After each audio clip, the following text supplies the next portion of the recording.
Okay, we have Joe ready for us, and he's ready for questions. We'll start right here. Second row, left side. Joe, how much more confident were you when you got the shot at the end of last season? And then how much more confidence does that give you that you're ready to take even another step this season?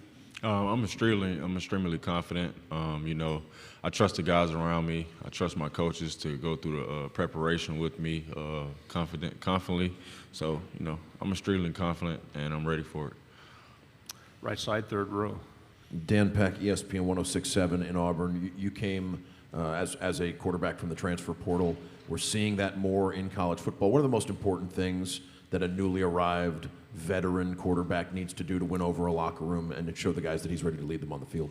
Being able to understand the guys in the locker room. I feel like once you understand the guys in the locker room and what the team wants and what the coaches want, if you have new coaches or old coaches, it doesn't matter. Just understand what they want inside the playbook. Understand your playbook. I feel like the playbook is the main thing.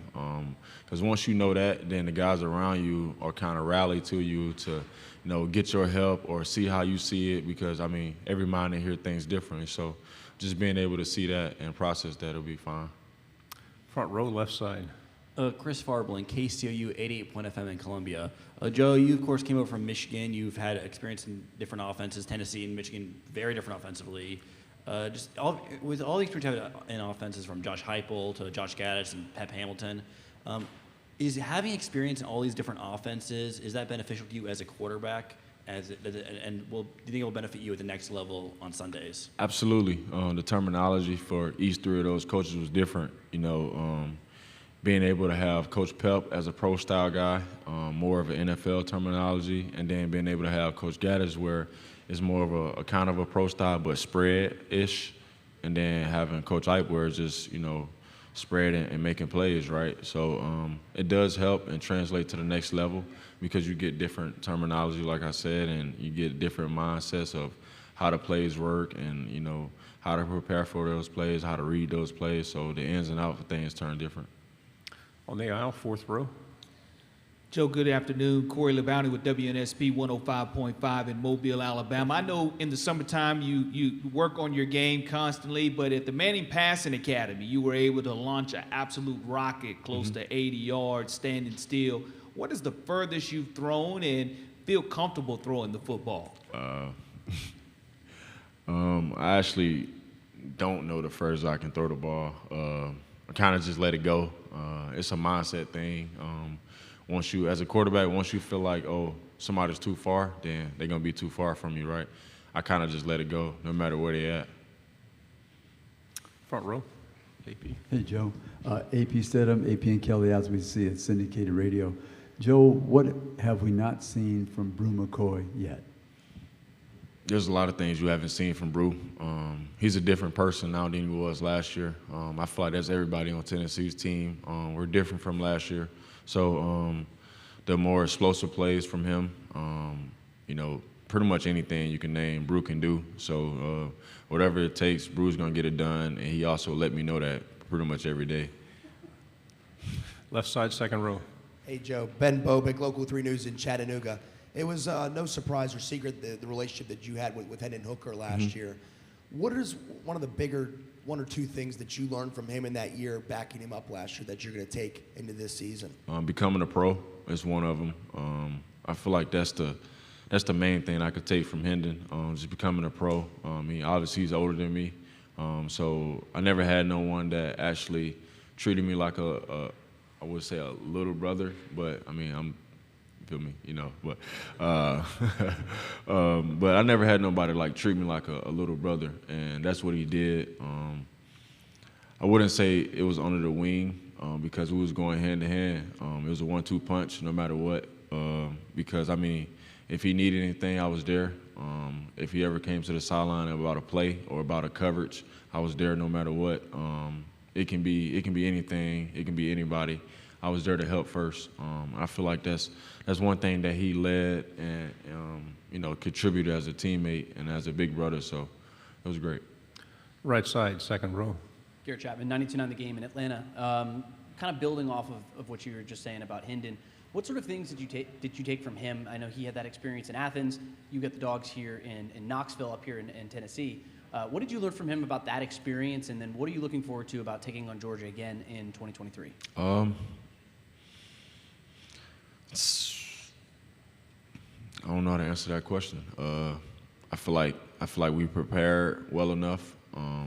What's the experience to what we wanted? Absolutely not. But at the same time, you know, he played his heart out.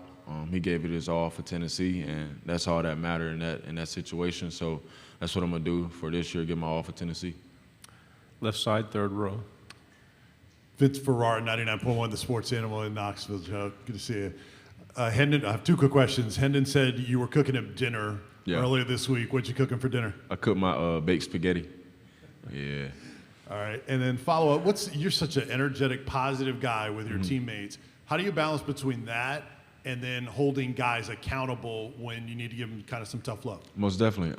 I think that's where the backup quarterback role came into play. You know, you get to understand guys more. I mean, Hinden was busy last year, right? Just how I was this offseason, but I'm here and I wasn't just taking the trips. Like last year he came here, right? And I mean, the same thing for Nico. Nico's at the school right now working out with the guys, right?